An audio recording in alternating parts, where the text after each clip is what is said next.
Everyone thinks they know the story. GameStop, Diamond Hands. Apes together strong.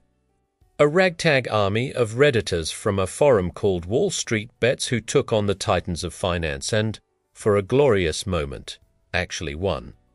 It's a great story. It's a modern David and Goliath, but it's not the whole story. It's not even the beginning. Because years before Wall Street Bets became a household name, before the memes and the congressional hearings, there was another place. A darker, more chaotic, and infinitely more anonymous corner of the internet where the blueprint for all of this was being drafted in real time.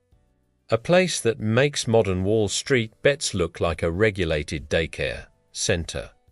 Today, we're talking about 4chan's, B's, board, the primordial swamp from which the meme stock phenomenon truly crawled.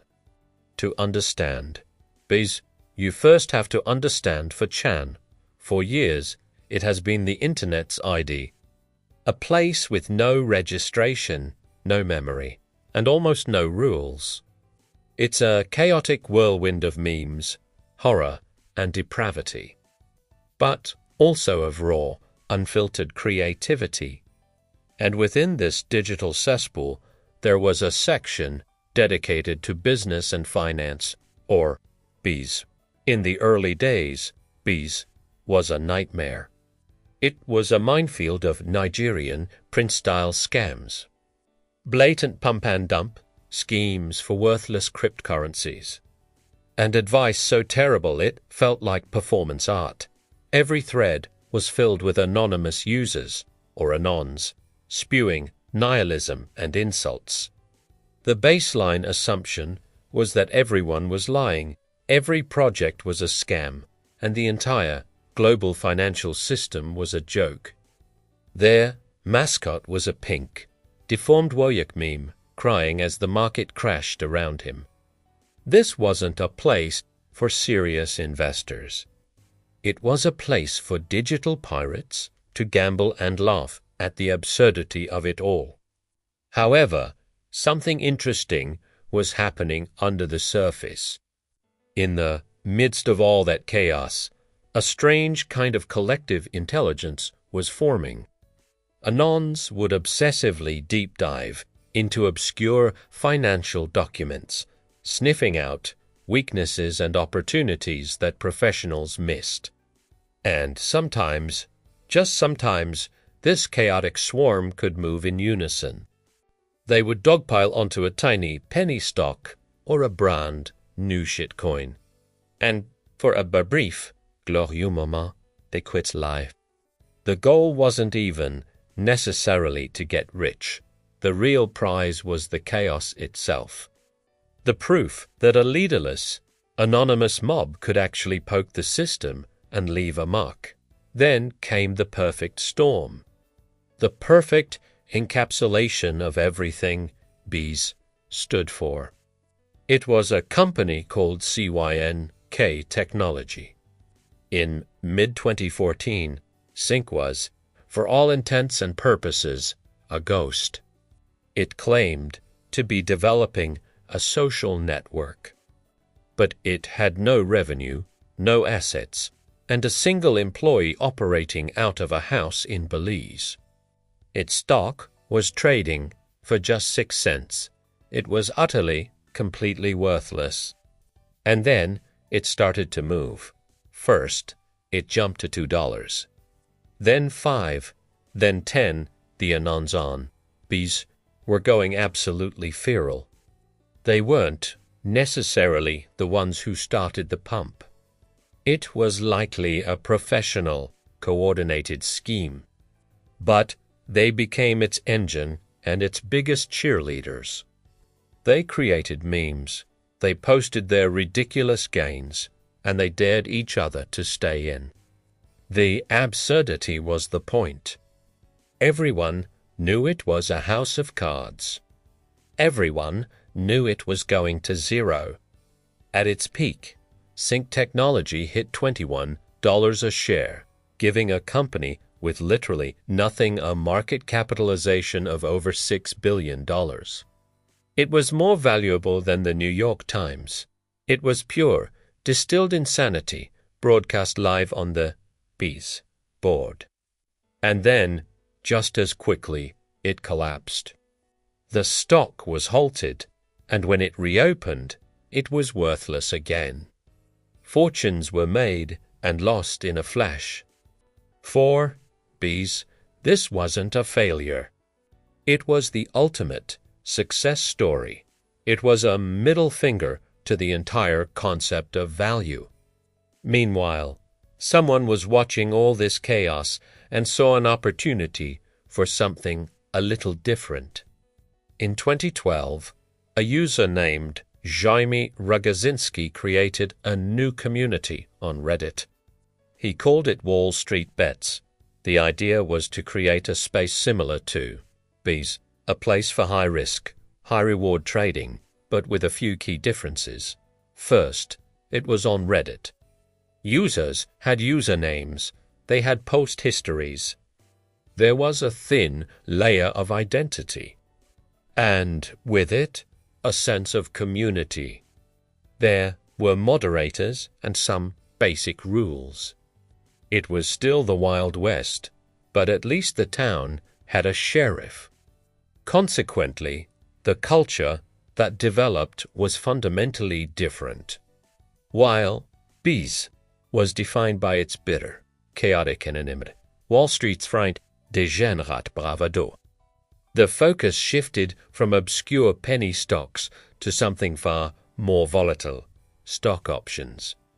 Puts and calls. WSB users weren't just betting on a stock. They were making leveraged bets on its short-term direction with a ticking clock. It was a recipe for spectacular wins and even more spectacular losses. The community even coined a term for it, loss porn, where users would proudly post screenshots of their accounts being wiped out, earning respect for the sheer audacity of their failure. The goal wasn't just to watch the world burn. It was to get rich or die trying and to get internet points either way. So you had these two parallel worlds. On one side, Bees, a swarm of anonymous, cynical ghosts haunting the machinery of the market, fueled by nihilism and inside jokes. On the other, Wall Street Bets, a gladiator arena where pseudonymous traders, calling themselves degenerates and apes, tried to land one lottery ticket trade that would lead to tendies. Bees was a riot without a cause. WSB was a casino where the table minimum was your entire life savings. As a result, Wall Street Bets started to build a very specific methodology. Its users, through trial and error, realized their collective power wasn't in pumping worthless stocks, but in attacking vulnerable ones.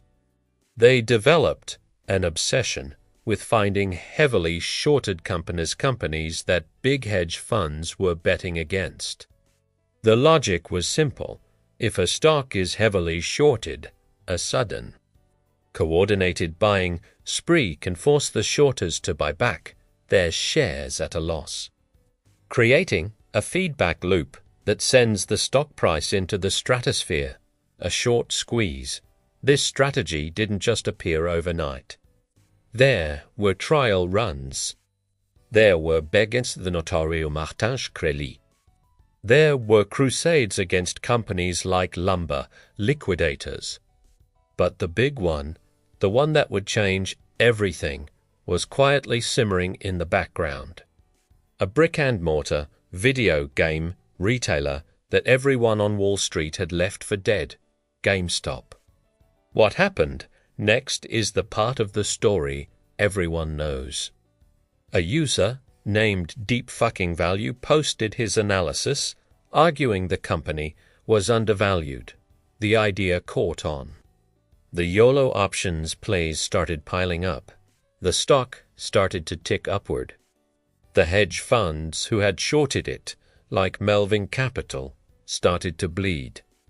And then it exploded. Finally, the war that had been brewing in the Internet's dark corners was out in the open. Wall Street Bets became the public face of the movement. Their subreddit was on the front page of every newspaper. But make no mistake, the Anons-on-Bs were right there with them. They were buying shares, spreading the FUD fear, uncertainty, and doubt about the hedge funds, and creating the memes that fueled the rocket. For one brief moment, the gladiator arena and the anonymous swarm were fighting the same enemy. It was the culmination of a decade of chaotic, decentralized internet culture slamming headfirst into the rigid, centralized world of high finance. Then came the aftermath.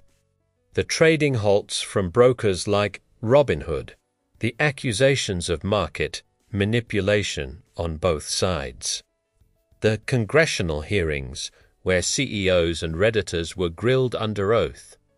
Wall Street Bets was never the same. It was flooded with millions of new users. The old, degenerate culture was diluted and sanitized. The original members grumbled that the tourists had ruined their clubhouse. And Bs just kept being Bs, unchanged, uncaring.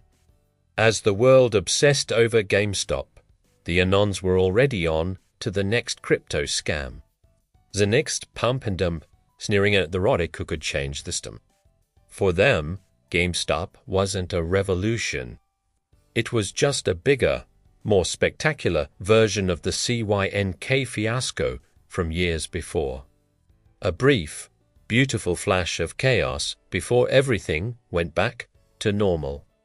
So, when you think about the GameStop saga, remember, it wasn't a story that started on Reddit. It was an idea born in the lawless, anonymous frontier of 4chan. Wall Street Bets didn't invent the digital mob. They just built an army out of it. They gave it a name, a uniform, and a public-facing battle plan. But the DNA of that movement, the cynicism, the collective obsession, the desire to see the system burn, it all traces back to a much weirder, much darker place. The history of finance is full of these hidden stories.